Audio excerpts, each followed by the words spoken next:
Thank God. You're beautiful, so beautiful. God, thank God for sending your me. Oh, little Betty, yeah. But God's beauty. God, thank God for sending your me.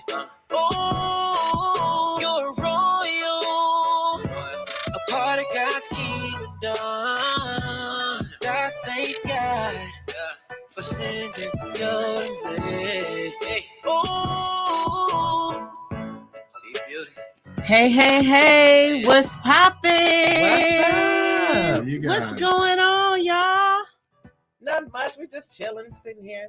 Chilling and chillaxing. Well, welcome back to Be Beauty Podcast, where we are bold, educated ambitious, unstoppable, talented, and yielded. Where we growing and glowing with His purpose, on purpose, for purpose. All 2023. Period. How was y'all's week? Great. How was your week, sis? It's been good. I'm so glad that I'm off today. I know that's right. I took the last half of my shift off so that I can be prepared for today. And you're looking good. Thank you. Come on, girl. I got my little eyelashes on today, y'all. Ooh, I don't usually do those. I love it. Jeremy, what you get into this week? How was your week? Busy, but blessed to be busy. Amen. Say that. Yeah, sometimes you get in the thick of it and you're like, oh crap, man, I just need a day off. But then you're like, no. I'm gonna keep going. You know what? You got that personality, that mentality where you just gonna keep pressing. Yeah, that's all applying pressure. That's literally. Right. Name of the business. Name of the business. So y'all, we are so excited. We have a fire interviewer, and one of the things we wanted to do with the platform is invite small businesses, entrepreneurs, people who are making noise in not only our community but in your community. But the noise that you're making is giving glory to God. Mm-hmm. And so we have one of our first interview in a while, Jeremy Turner, owner of Apply Pressure Dayton, is in the building. Woohoo! Proud to be like this. Listen, I love it. So listen, Jeremy, we're gonna talk about it, and I'm gonna just steal your paper because I ain't about to open up my phone. Go ahead. There you go. I brought it for a reason. Because he sent us a whole list of things, and so you chose a quote, and your quote was from Kobe Bryant, and the quote reads this: "When you make a choice and say, 'I'm going to be something,' then you should not be surprised when you are that. It should not be something that is intoxicating or out of character. I'm going to do what I always do. I'm going to break it down to its smallest form, smallest detail, and go after it day by day, one day at a time." Kobe. You want to know the beauty behind that? Let's talk about It's it. dealing with imposter syndrome. So you're starting something new. You may be in environments where you're not generally accepted in whatever form. Mm-hmm. And that right there is just get rid of those fears and those doubts, because you're going to have those moments all the time that come up to play where you're getting in your own head. Because it doesn't matter what's the old saying. It's not in the mountain, it's the pebble in the shoe. And the pebble in the shoe a lot of times is your own self in your head. So that's why I love that quote, because it's from the greatest competitive athletic mind that there ever was, in my opinion. Mm-hmm. And I just think it sums up how to deal with that imposter syndrome in a really strong way. So that's your being bold. I like that. So for you, starting a business from the ground up. From the ground. Let's talk about your story. How'd you get started with Apply Pressure Dayton? Well, I guess the whole idea of wanting to clean came from the Army. So I had the loudest mouth there was. I know, that's right. Thank you for serving. I could see that though. Yeah. So I was cleaning all the time. I was always in trouble. So I got in love with the idea of cleaning. I was never OCD when I was young, but I became OCD to a point. And then I graduated. I got out of the Army. I went into the workforce, and I was dedicated to anything I wanted to do. I was dedicated. So it's hitting caps soon. And I figured out about to a time. You're going in and out. Okay. I figured out about to a time where you're going to hit those caps soon. And you know what I mean? You could be as productive as you want to be, but they're not good. There's going to be ceilings depending on how other people may see you or depending on what's available.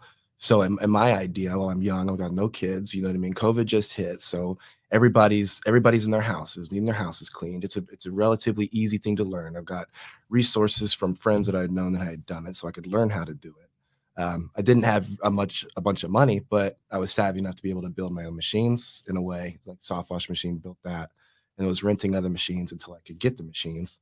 And then from then on out, I was like, well, if I'm going to do it, I'm going to do it. So I just went hard into study and tracking everything, writing everything down. And just like water on rock, you know what I mean? You hit it so many times. You look at everything you can look at and you say, you know, burn the boats. There's no plan B. This is what's going to be. This is it or nothing. Mhm. And so it just happens. You know what I mean? You pray about it. You stay on it. You do what you should do. And it's inevitable. As long as you do it the right way and glorify God through it. Right. That's a very important part of it, Mhm. because he wants you to be, despite what my parents may have thought at one time, Right. money is not the root of all evil. It is a Mhm. tool, and God can give you that tool if he thinks you're going to use it the right way. Right. And so that's kind of how I came to a point when I was just working so much. It was like, you know, I'd rather work for myself. Mm.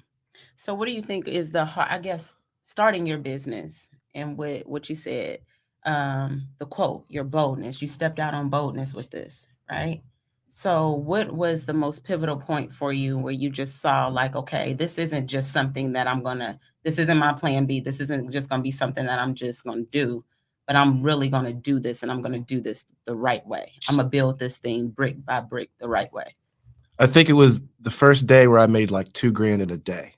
And to me, I was like, if that's possible, and it's not super hard, because I already had like the skill set with, it's not the actual thing that's hard. It's everything around it, from the dealing with people and all that. And I had the skill sets from the Army. I was in the Army for 8 years. I was in leadership in the Army. I got my MBA. I got into new companies, and they were making me like leading sales teams and stuff like that. So I had all the other components. So I was like, right when I know this skill, you know what I mean? I could prove it to myself. I'm going out and like all these different services I'm trying. I'm just experimenting with things, see what sticks. And then I found a couple niches, and I was like, I can replicate this. Once when I see something is replicable and I can teach it, and I can qualify the quality of it on a standard basis, that's when I say it's doable. You can be wealthy doing anything you like to do, because as long as your why is bigger than anything else, because you could cut hair, you could program data and computers, anything you want to do, you could be successful with. Just what rooms are you in? Who are you doing it for? That's kind of. So what's your why? My why is I want to prove to everybody that it's possible. I want to prove to my nieces and nephews that don't have anything in their life going for them. So all you gotta have is you. You know what I mean? All you gotta have is your head right. That's real. You know what I mean? You gotta Yep. have a work ethic, and you gotta keep the anchors away from you, Right. because those negative influence, just like a hole in the ship, a little water inside. Don't matter if it's a Titanic. It's gonna come down. Down. Mhm. Ooh, that's That's real. deep. I mean, that's real. So I guess one of the questions is, or one of the things that we said we were going to talk about is, how do you model the scaling of your business with God's principles? Okay. So if I can borrow the notes back from you, Yeah, because there's a couple different points. there's some good points. So you should always give more value than is expected and agreed upon. Mhm. So if I'm doing an in-person quote with you, and we say, hey, it's this, and this, and this, you know, I'm also identifying your pain points, asking a whole bunch of broad questions. And so when I write that work order up, on the back end of things, I'm telling the text, hey, look, she can't afford a porch right now, but let's just throw the porch in there. Let's not tell her we're going to do that. Let's just do it. You know what I mean? You go a little bit extra. That's one thing. That's a big thing. Always exceeding the value. The golden rule is a big one. You guys know the golden rule. Don't got to spend a bunch of time on the golden rule. Other than that, a couple quotes here, like Matthew 25:23, well done, faithful servant. I'll put you in charge of many things. Come and share your master's happiness. That's kind of what we were getting about earlier, doing things in the glory of God and just working hard. To me, that's a work hard quote. That means it doesn't matter if you're tired, sick, good mood, bad mood. If you like the person on the other end of the table, you're going to find a win-win, a solution, and we're going to get business done. So that's what's setting you apart, would you say, in your business? I think it's everything together. Okay. It's not just, when people ask me like, how do you get customers? I was like, well, we do all these things, and they all play together to create like a revolving filter almost, to where somebody, once they know of us, they're going to see us here, there. So it's a little bit of everything. And you get a lot of referrals. Yes, we do get a lot of referrals. That's just generally in how you treat people. Right. It's an Yeah. emotional need. I don't go get my hair cut because I don't want it to touch my ears. Well, I personally do, but I'm just Right. saying, like girls, they spend so much money on makeup. Right. You know what I mean? I'm not making makeup because, oh, this is made out of clay and it's great.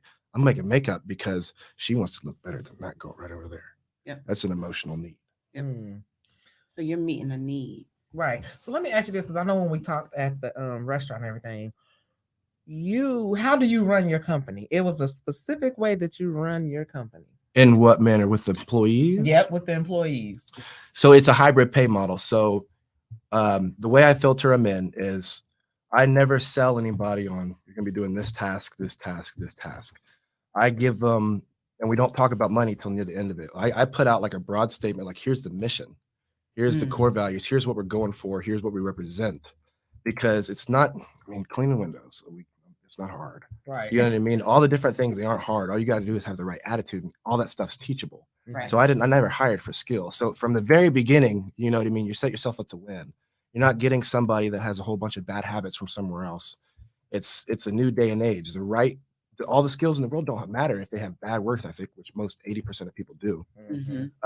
And then it's just a process you pull them in at. So then I'm trying to screen hundreds of people, and I only got 10 hours to do it. You know what I mean? So you get your lists, you're screening them by a form that you send out that's automated. Doesn't take none of my time. I'm not doing that. And then you get on the phone with them. You qualify it down. Maybe 10 of them you get on the phone with, qualify it down. Maybe 2 of them you interview, like a Skittles test. My friend Mark Perone loved to say that. So a Skittle, so you squish 2 Skittles together, one of those Skittles is going to break. Yeah. You know what I mean? So then Yeah. you take that strong Skittle, that's your little gladiator Skittle, and you move it up to the next level, and you squish it against another gladiator Skittle. You know what I mean? Yeah. So you kind of set the tone that you're competing coming in. And then with our hybrid pay model, it's you get your base, and then you get 5% of anything that you bring to the business. Because thank you, I didn't have to do that. Right. And then you get keep all your tips. I tip them for all 5-star reviews. So that's kind of how it's structured out with the employees. And then it's a very, very much so, hey, look, you are in charge of this. I'm not going to micromanage you. I refuse to do that. I'll coach you as much as possible. But this right here and everything on it is your responsibility. That's your truck. This is your assistant. You've got to train this guy. So if you want to be a lead tech and you want to show, 2 or 3 years down the line, you want to have a leadership state, you've got to be able to prove competency in an ownership role completely. I don't need to be telling you what to do every day because I want to go on vacation for a couple of weeks and not get called. Right. You know what I mean? Like Right. But it Oh. sounds like what you're doing is you're strategically putting a system in place to where you're building quality employees, but you're also saying, okay, not only am I building quality employees, but you're a quality portion of this company. Yes. Because this company can't run unless you're doing what you're doing. It's all about like you only have so much time in a day. So if I'm thinking about it, my 10-hour, $1 an hour tasks aren't worth hiring somebody to do. Those are going to be automated, systematized. Things like general follow-up. I've got a system in my CRM that'll follow up with quotes by email for me automatically. Once I sent out, it looks like it's coming from me, but you're not talking to Joe. You're talking to a robot. Right. And then other things like happy calls. So at the end of every week, call all the customers from that week. How did we do? Do we exceed your expectations? What could we do better? And then for Monday morning meeting, we go through all those calls with the technicians. We look through everything that's going for the week. And then once a month, we also say, what are your personal goals within the company? How much do you want to make? Like you have a small family right now. In 5 years, do you want to have 100 grand? Okay, then you should probably look at the production manager position. So here's an organizational chart. The production manager does these roles and responsibilities. It's written out for you. You can see it. You can pull up the Google file, say, these are the things the production manager does. So if you decide to just start doing those things, and we're looking at your bonus tracker and you're hitting your bonus goals with your 5% and you're hitting your goals, to me, that's somebody that can win. That's the highest candidate for when that position opens up. That's who it's going to be. So you're creating leaders. Trying to. That's if you want to because eventually it's going to the point where I'm going to have to create somebody to replicate me. You know what I mean? Because I want to be 5 years. And then I just want to pull out and just 20 hours a week max. Right now I'm doing like 60, 80. When I started, I don't even know how many I was doing. And how long ago? When did you start this? March 2021. Wow. So you haven't been at it too long, too. It feels like it Yeah. because you don't do anything else. To Right. me, it feels like a decade. You know what I mean? Because how many hours did you put in? Right. Somebody could be at something for 10 years and only put in 20 hours. You know what I mean? Right. Mhm. So it's not about this person's super smart. No, this person's just at it 24/7. Right. And that's what you're doing. I think following you on Facebook. It's your almost journey- annoying, isn't it? Like, Yeah. Jeremy's out there No. just. It's not annoying. I wouldn't say it's annoying. It's really cool to see somebody young, right? Yeah. Business. We're in the same business network. So to see you literally doing everything that you have said that you were going to do Mhm. and to begin seeing things come to light and manifestation, it's like, wow. You know what I mean? And it's Like- great when your employees see it too. Because then they're Yeah. like, okay, he's not just blowing smoke. You know what I mean? Right. Like we could be. And I think a lot of companies do that. And I think that's the problem now. One of the takeaways with Rashonda and I after we met with you was like, man, like you're really trying to motivate. You Mhm. care about your employees. And I think that's the problem with a lot of larger companies and larger corporations is they don't have the passion that you have about your employees, your bottom line workers. Mhm. You know, you think about the medical field, I think about the STNAs because I was once a STNA. Me You know too. what I'm saying? Used up. So I loved what I did. I didn't want to go to school to learn anything more about it, but it was like the people who were actually touching the patients day in, day out were the ones where we Got treated the got worst. treated the worst. Mhm. Mhm. But the doctors and people had the You most guys, respect for us. it's like it's the same situation as my technicians. Like your mistakes are visible. My mistakes aren't visible. A CEO Right. messes up. Well, it's a little different. Like CEO messes up, he gets a bailout. Me, I'm not getting a bailout, but you don't see my mistakes. You know what I mean? As a technician. Mhm. When a technician misses a spot on the house, like we're gonna catch that in the happy calls or the customer's gonna call back. Like so all the mistakes are what's focused on usually. Mhm. So you got to kind of flip that. That's why I try to come at it like a coach. You know what I mean? Like all that stinks. You got to get back on the court. You know what I mean? Like you got to hit extra drills and we have to stay a little bit over. Like it's more of that coaching position. You got to just do it in a positive light because especially with the way I'm doing things, you can't expect them to be perfect, Right. but you can set things in place that cover your butt and your customers can then trust you because, hey, they may have messed up this little bit thing, but we'll be right back. So what do you think is the biggest thing with small business owners starting out? What would you say the biggest struggle is? And at what point did you say, okay, it's time for me to start hiring somebody? I think letting go of control is the biggest struggle. That's also my Jeez. biggest struggle. Because you look at the reason why people get into small business. Because the reason I did is because I wanted to have more control over my outcome. And the moment you start scaling, you've got to completely reverse that mindset. You've got to go hard into the control mindset 100% for years, and then complete 180, and then everything changes again. So it's burnout. It's an entrepreneurial roller coaster. Yep. It's this is great. This morning my machines break down. At 2 p.m. I land at $5,000 job. 3 p.m. one of my clients, a technician, all of a sudden has a heart attack on a roof. Like that's happened. And then like 5 p.m.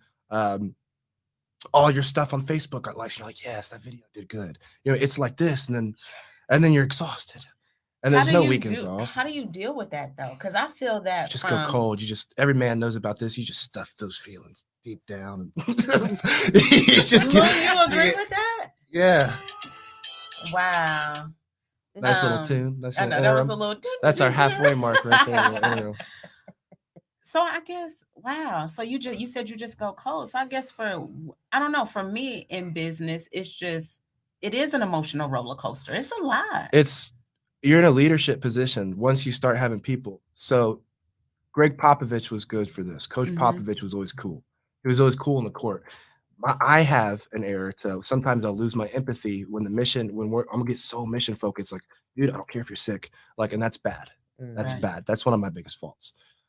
So one of the cool things now is so many things have happened where I'm just like, oh, this blew up. Cool. Like, you know what I mean? Like, what do you guys want to do? You guys want to go to lunch? Like, like you just because you That's can't real. overreact in a way to where they're skittish now when they go back out. Like it's like basketball. I'm not going to yell at you when you miss a shot because then you're not going to be able to go out there and just be loose. Right. You know what I mean? Yeah. So that's my biggest fault is because I'm like, things need to be perfect. we're gonna grow quick. We got goals. Right. Like, and if you guys want these bonuses, because you told me what you wanted on your performance review, if you want to hit that, why are you leaving a little bit of brick unclean or this or that? So it's a constant struggle. Staying in the book, staying reading, just like the Bible. You got to stay in the Bible to keep your spirit right, because you got to pull back to your center. And so be like Coach Popovich. Just be cool. I mean, you could be you could be throttling somebody in your neck up here, but you just got to be like, oh, it's okay. That's how Jesus was in the Bible, though. Yeah. If you think about it, he was just cool. Like, he was just, I'm gonna be on the cross. It is what it is, Matthew. Yeah. Like, he had a little bit of emotion, though. That's when you get set out on the road, and you're looking. If you know you're gonna be in it for the long term, if you set out, on the road from here, and you're going all the way up to Detroit, well, got to pass through Toledo. Right. So there's going to be things that happen. You pray for rain, you got to deal with the mud. That's a big one. That's it. Wow. So what is your end goal? My end goal right now is a 5-year goal. Mm-hmm. So right now it looks like a team of 3 trucks with 2 techs in each truck. One's a lead, one's not an assistant, just a typical tech. Because once you call somebody an assistant, they all of a sudden think they can take their hands off when things get serious. So you got a tech, a lead tech. That's 3 teams. You got an office manager and a CSR to help the office manager. Then you got a production manager running that. Once that whole thing, unit stand alone in a warehouse right here in Dayton, is by itself, then I can replicate it in Cincinnati and Columbus. Just don't tell the guys in Cincinnati or Columbus that I'm coming yet. So, well, they gonna know from the night. Apply pressure is about to apply pressure in Cincinnati and Columbus. Okay? Get ready. You're going to apply some pressure. So where are you at in that right now? In that 5-year game plan? We got 2 teams. Okay. So we need to add 1 more team, and then we need to have a reap year where we're getting what we sowed. So we need to have a year where we catch up efficiency-wise. We get really efficient and dial in on the numbers because we grew our scale and our capacity. We correct our pricing out because right now we're super high quality, average price, which helps us fill capacity. I don't hardly pay myself anything. But once we get to that point, then I could, I could say, okay, you know what, 20% is coming strict. You know what I mean? So I think we're about halfway to that 5-year mark going into year 3. So slightly ahead of schedule. And that looks like 1 million revenue a year. But revenue doesn't mean much unless unless you know where everything's going. Right. Let me ask you this. How is it on the winter months? How's business on the winter months for what you do? A constant question. And so what we did is looking back at my numbers, obviously being a seasonal business like this, you can identify that November, December, January, February were the weakest. So we did Christmas lights, November and December. Those turned into our 2 strongest months. So now we're looking at January and February coming into next year. So what we're getting is heated equipment so we can work through it. Okay. And I'm focusing on the commercial realm. We all know what's going on the residential side. House prices are getting higher. So services to homes are going to get higher. So that is going to fall off a little bit. So we looked deep into marketing. We got things in place, office manager in place. So the residential is kind of running itself.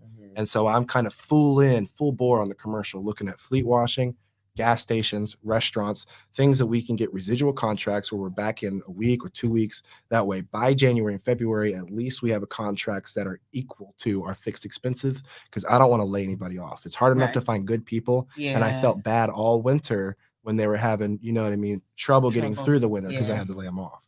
So that's my biggest mission of this year, is to let them know, hey, we're 24/7. You don't got to worry about nothing. Wow. That's awesome. Because, a lot of businesses, they fall off in the winter months. And so I was just wondering, like, dang, but you got a whole game plan going on. Got game plans. Always got a game plan. Always be ready to call the audible, but you always need your playbook. Amen. Be ready so you don't have to get ready. Stay ready. That's ready. I know that's right. So, Jeremy, in this season of your life, where would you say you are with the Be Beauty acronyms? The Be Beauty acronyms, I would say right now, just bold, educated, ambitious. I would say, those 3. Top 3, you coming in Top bold, 3. Educated, ambitious. I could see that. I could see unstoppable. I could see talented. Well, I didn't want to just keep adding them on. I was going to say, you there. We're just going to do a domino effect. We have our first interviewer that is being beauty, literally. And we say that with the most respect. I feel like you're yielded too. Yeah. Thank you. That's why I try to be the most. Mhm. are hitting every acronym in this phase of your life. And I think for real, that's what drew us to having a conversation with you and bringing you onto the platform. Because this platform Yes. isn't for everybody. You know what I No. mean? And I'm happy to tell be your, here. yeah, and for you to tell your story. So Yeah, I just liked how, because how do you, with recruiting, what are you looking for? Attitude. We can do anything with attitude because there's so many different types of roles in business. You don't have to be a good pressure washer. You could be in sales. Mm-hmm. You could be an assistant, like admin. Like right now, we need technicians and people on the phone. Mm-hmm. But other than that, attitude is everything. Because a small business, you're going to face so many challenges where it's not just going to come in, it's going to be normal every day. Right. Like you're going to come in, it's going to be tornadoes and bears and alligators from the glades. Like it's going to have all that. It's going to be crazy. But I think with the way you've built your business, I think like even for those who, like you said, it's for you, it's attitude. So there's Mhm. really no qualifications for anyone, right? So you're willing to work with somebody coming through the door. Yep. So if you're a young man or a young lady out there listening and tuning in with us, apply pressure dating might be where you might want to lean towards and talk to Jeremy Turner or apply for a position, because I believe that this business is not only going to show you how to be to work for the company, but it's going to give you some life skills. Mhm. Because like you said, day in, day out, your business can change. Right. And he's And- very down to earth. Mm-hmm. And we like to have the people that, because everybody now on my team, they want to stay for as long as they, you know what I mean? It's like, I want to see how far we can go with this. It's cool. Mhm. But if we can get somebody for 2 years, that's cool too. You know what I mean? As long as the expectation is there, what do you want to do? Because you'll see so much stuff. Like if you want to go into business, you'll see in a small business environment, that's any small business, firsthand marketing, accounting, finance, troubles, how to talk to customers, sales. You get all of that in small business because every role has to be like amplified. It's got to do so much. Right. I got to squeeze every role as I can. That's why it's structured that way. That makes sense. Mhm. So one of the things that I like about your business is some of your proceeds go to the Victory Project. Yes. And Oh, wow. we thank you for the introduction to Moni Bush. Rashonda and I Yes. both had the opportunity to go see that place, and they'll be on with us April the 7th. Money's great. people. Let's talk a little bit about that before we get up out of here. What made you in your mind as a business owner say, this is the company or this is the nonprofit I want my money to go to? So why? You look at it, you hear of all these big nonprofits not actually giving the money back to where it's supposed to go to. They may Facts. champion this cause and then it's gone. Now it's got a new house. You know what I mean? Right. So when I was looking at it, I was like, what do I associate myself most with? So I'm thinking it's got to be something military. Maybe we can dial it down into Dayton. I go in and I get a request for a quote to soft wash the Victory Project. I go and see what they're about. What the heck is this? You know what I mean? Then I go to one of the dinners and then I start talking to more people about it. I'm like, I love what they're doing. Mhm. You know what I mean? I go in there. How can you not? I see the quotes everywhere. I see all the work they're doing. And so I knew I eventually wanted to do some type of charitable donation. So that's right here in Dayton. Mhm. It is also a small business. Mhm. You Shout know what out I mean? to them. So they're doing great things. They're doing amazing things. So you went in, power washed, and you love what they did. Yeah. So And it just resonated with you. yeah. So it's like I gotta give you a little bit of that back. Do you volunteer up there at all? Hmm? You volunteer up there? I don't have a lot of time yet, Well, but I know yeah. I do want to eventually. I think once he branches out, once you start your Cincinnati Columbus, you'll Then I'll put a- have But I also want to start like another business. But it's already in my head, but it's a secret. Okay. Look, tell us what it is. No, I'm joking. I can't. I wanted to for a second, but Dang. Dang. Not even a little. maybe next time. Maybe Yeah, next time. right. Maybe next time. No. Okay. Okay. You gotta keep it close, or else it loses power. I know that's right. true. Mhm. All I know right, that's then. right. Well, we'll wait. Thank you. Thank Okay, so one last question. you. Yes. 18-year-old Jeremy. How old are you now? Hmm? How old are you now? 30. Okay. So you're talking to your 18-year-old self. What are you telling yourself? Leave as fast as you can out of Dayton and get into a different environment. Why? Because I'm such a nice person. I didn't want to like upset my friends, but they were not doing the right things. And then you find yourself in a lot of bad situations. Like if I would have got the trajectory would have been way different if I would have got out and done something. I don't know how it would have went, but it would have went way different because there was so many things that happened when I was like 19, 20, 21 to where that's still in my head. Like, is that good or bad? Because that was wild. Mm. You know what I mean? And Yeah. like I've improved a lot since getting rid of all those associations. And it's Mhm. hard because you don't want to forget where you came from Right. or anything like that, or make anybody feel bad. But Mhm. at some point, you just got to cut off, and because like it's anchors. Yep. Holding you Wow. down. Yep. Holding you down at your ankles. You don't want to do that. And I think that's something that people are scared to do, especially the young generation. They are. They need They're to be. scared to leave their friends. They need to be Mhm. included. Yeah. So bad in like a Yeah. mental way. Just I don't wanna need to be a part included of in something. nothing. I'll make something else over here. Yeah. I mean, it's like, ask yourself, like, can I see myself still doing this when I'm like 25, 26 Mm. years old and I'm 18 years old now? But I mean, they just don't think like that. No, they don't. No, I was gonna say, I don't think, not even just them. None of us thought like that. I didn't think like that. You know what I'm saying? I did.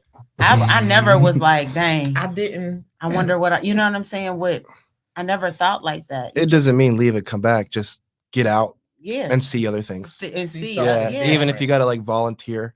Like that's Yeah. what I did when I got into the Army. I was like, I need to get out of here right now. And so I jumped into the Army, and that was like a really quick decision that ended up pretty good. Or you could always go into the Red Cross if you don't want to commit something that hard. Red Cross does little excursions. You could do a missionary That's work. They good. sure do. Mhm. I didn't think about that. They though. pay you or give you scholarships. You don't have to pay nothing. You could travel the world. I might go Wow. volunteer myself on at now. the American Red Cross. Man, that's real. Mm-hmm. I mean, because I think we even talked about that when we sat down for breakfast, like traveling. Mhm. And Traveling. because when you do get out, you do have an appreciation for. And if you don't have money, you'll have to Good. serve, but Yeah. you'll get just as much from the service. Mhm. Yeah. You get more. I think with that you gain wisdom Yes. because you get to see something that you never have seen before, and I think that would be something good for B Beauty to do is go volunteer at the Red Cross. You know. That would be dope. And that experience is worth more than any job experience. Mm-hmm. Cultural immersion, People skills. Yes. people skills, traveling, Traveling. figuring things out, planning, logistics. All of that. And just meeting new people. Period. Mhm. Yeah. I love it. And I would like us to do it if we could do it out the country. Get a different appreciation.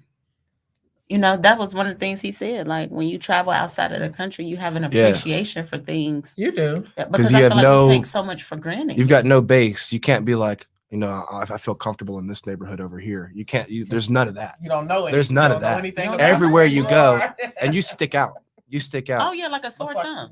Like all the They know you're Americans. not from there. Once they hear you laugh, they know that's an American. That's loud. Like, Are we loud? no, Americans. Yeah, like even me when I went over there, I was laughing. I got a bunch of people staring at me. Like, what are they staring at? They don't.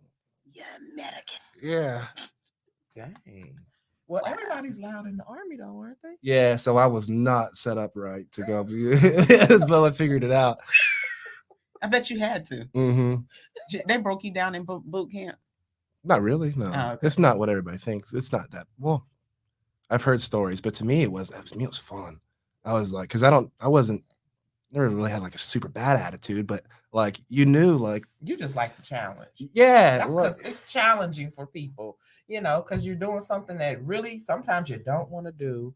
And then if you don't exercise or anything like that, it's a challenge. So you Mhm. like a challenge. So that's why I was just like, and you make it disciplined, but the drill sergeants love you. They love a troublemaker. Like as long as you're not making too much trouble where they lose sleep because they barely get any sleep. But if you're doing just enough to entertain them and you're just a little wild, like that's somebody that's useful, in my opinion. That was you.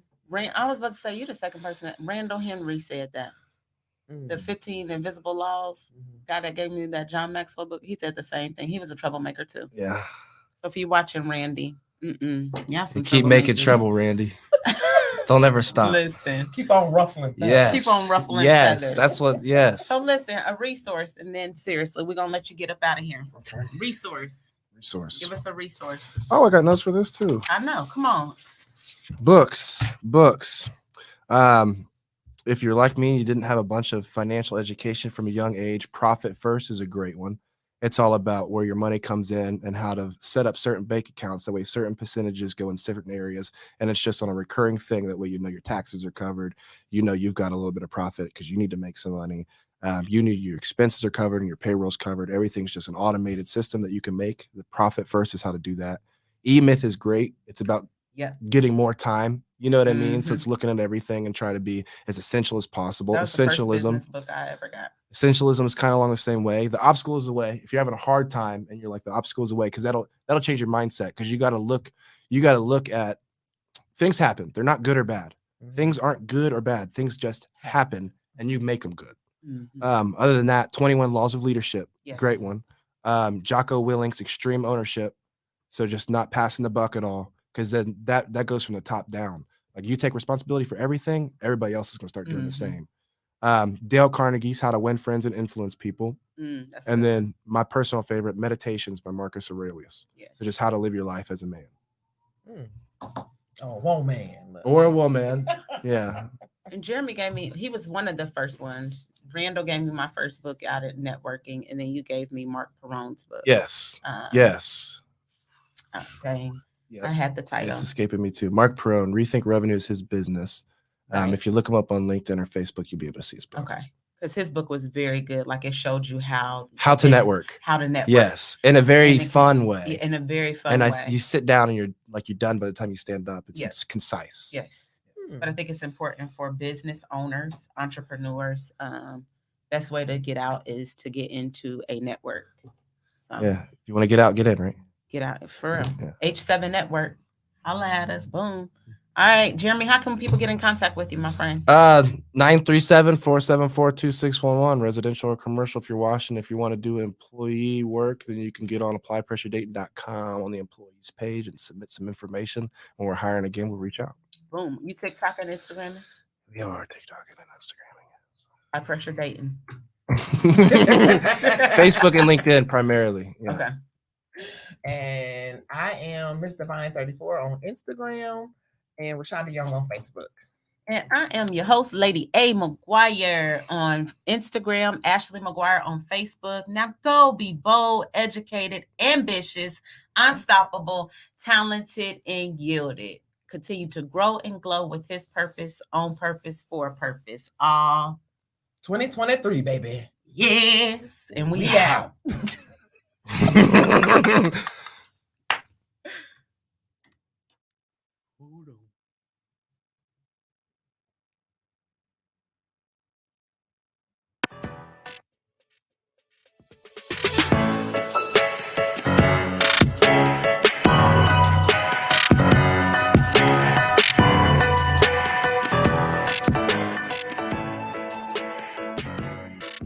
You're beautiful, so beautiful. God, thank God for sending you to me. Oh.